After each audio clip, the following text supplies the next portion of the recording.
All right, so I wanted to take a minute to discuss a concept called a callback function.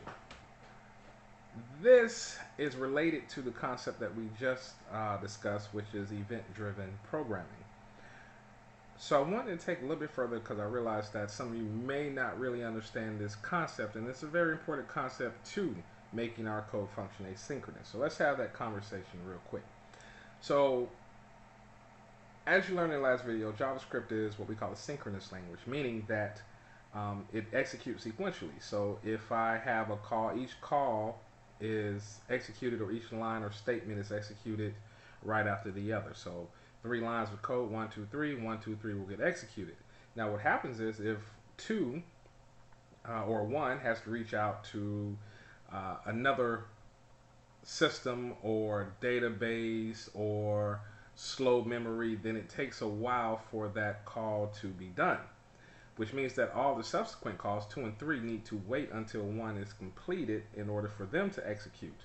So that's what we call blocking code. All right. So what we want to do is make our code asynchronous, meaning that we can continue to do other things while we wait on that previous function to finish executing. Okay. All right. So a callback takes us towards that asynchronous solution that we're looking for. All right, so it's not completely asynchronous, but it's a step on the path to asynchronous code. All right, so in short, a callback is just a function that we pass as an argument to another function. And what will happen is we want to execute that function when the function we're currently in finishes executing. All right, so let's look at some code to really solidify that concept. So let's say we're building a web page that displays weather data and it displays news data for an individual based on their zip code. All right, so we may have a couple functions like this. We may have a function called read weather data. Let's say we're getting it from the Amazon Web Service. So we may have a function read weather data from AWS that takes the zip code as a parameter. All right, so what does that code do? Well, that code is going to contact the Amazon Web Service. It's going to send a request to that web service, and then it's going to wait for the response from that web service. Once it gets the response back, then it's going to return that data to the caller. All right, we want the news, so we may have a function such as read local news data from Yahoo that takes the zip code, and then it's going to contact the Yahoo web service and retrieve that data. Once it receives it, then it will return that data back to the caller. All right. Now we have a function called display home page. Well, its job is to get the data and build the home page.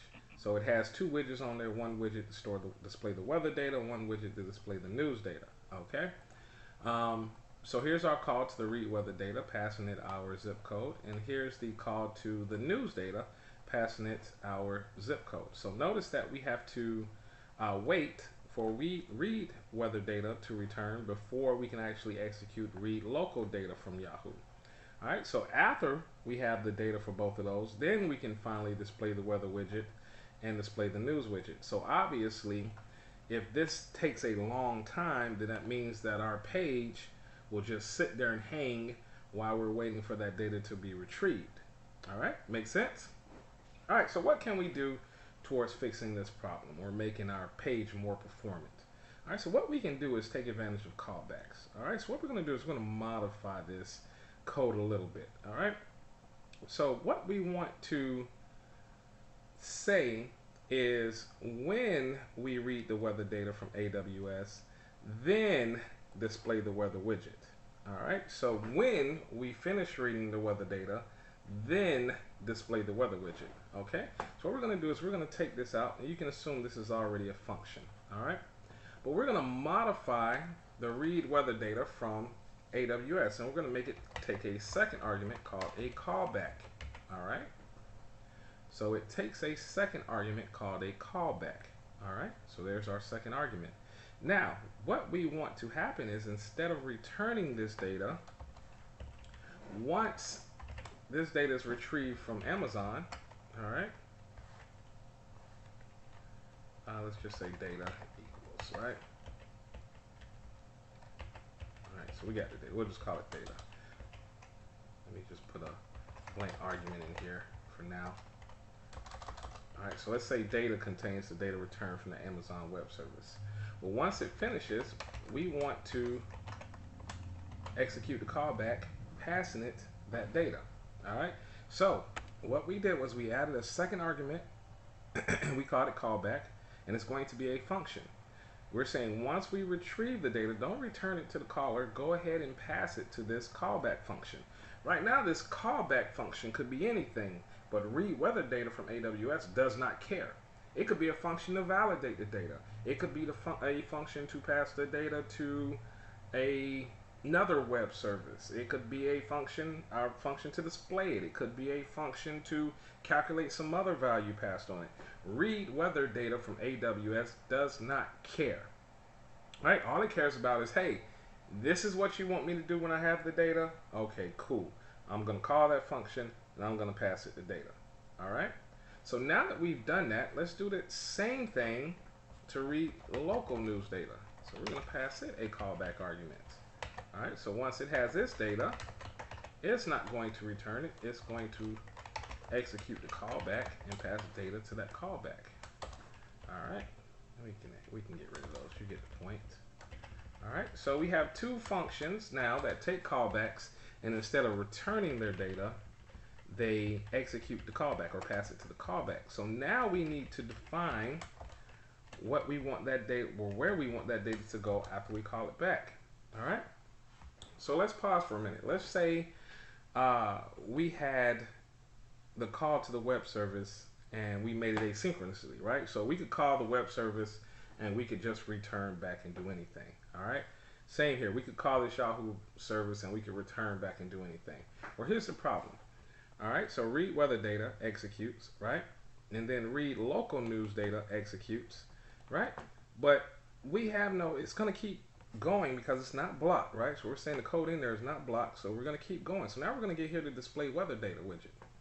So display weather widget requires weather data. It's going to execute whether it has a null value for weather data or not. So that means that when we display that widget's probably going to fail and display some errors. So what we want to do is enforce that this, or the time at which this gets called, and the time at which this gets called. So when do we want that called?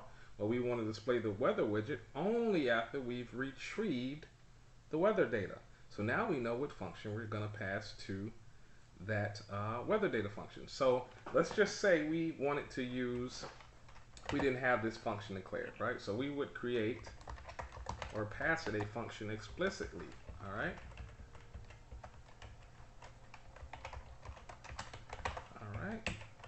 And then here we would display the weather widget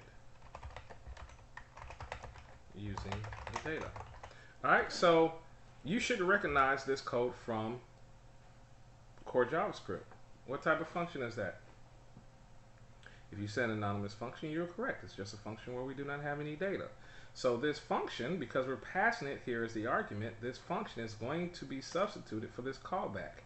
So when this callback argument gets called, this is the function that's actually going to execute. All right? So what is it going to do? We're going to call read weather data. We're passing it this function as the callback argument. Once it retrieves the data, it's going to execute that function, which is this function, and it's going to pass it as data, and this function should have the code in it to display the data. All right?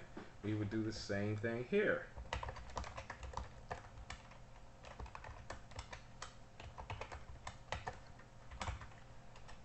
All right, and we display the news widget using the data. All right, and then we get rid of these two. So that means that now when read local news data gets called, it's going to pass it this function as its argument. All right, and this is going to get substituted with that function. So once it gets the data back from Yahoo, it's going to call that callback and pass it the data. All right.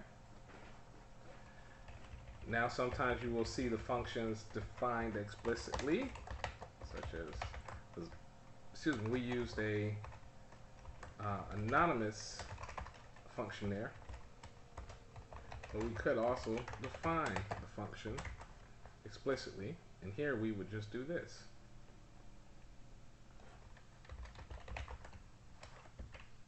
pass the function like that, which to me is a little bit more readable than using the anonymous function. So that's the two drawbacks you're going to see of this, right? One, you can have a series of these nested calls, which makes or nested function, which makes the code a lot more difficult to read. The other problem is that you actually have to look into the code to the function to realize what argument they're looking for, that they're looking for a function there. Here I explicitly called it callback, but I could have called it weather function or whatever, something weird, right? So makes me have to do a little bit of extra work, but makes our code much more performant, okay? But like I said, it does not take you 100% to asynchronous code, because right now as it is, if we don't, we have to put asynchronous code to call this web service asynchronously, and we'll see that when we get to Ajax. But right now this would still block if we were just waiting for that weather service to return. All right, but this is one step on our ladder. We'll get to the top as we progress through the course. Okay, so that's all I wanted to talk about with callbacks. Please do let me know if you have any questions. Take care.